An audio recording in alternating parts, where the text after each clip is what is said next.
ఆయన నాకు ఆలోచనకర్త అయి ఉన్నాడు.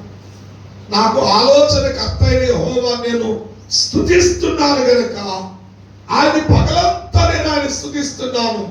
ఆయన నాకు ఆలోచనకర్తని నేను స్తుతిస్తున్నాను.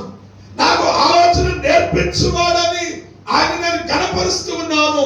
రాత్రి జాముల యందు నా మనసు నిబ్బరత కలిగి అప్పుడు ఆయన ఆలోచన నాకు నేర్పుతూ ఉన్నాడు. దేవుని స్తోత్రం కలుగును. ఏం ఆలోచన అంటే ఈ లోకము దాని ఆశలని గతించిపోతాయి. ఈ లోక ఆలోచనలో ఉన్నవాడు చెదరగొట్టబడతాడు. ఈ లోక ఆలోచనలో ఉన్నవాడు పడగొట్టబడతాడు.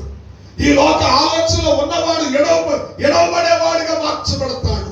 ఈ లోక ఆలోచనలు అనేవి వారికి సంతృప్తిని ఇవ్వలేవు అని రాత్రి జాముల యందు ఆయన తన ఆలోచన బోధిస్తే ఇప్పుడు అంటాడు, సదాకాలము యెహోవా యందు నా గురి నిలుపుచు.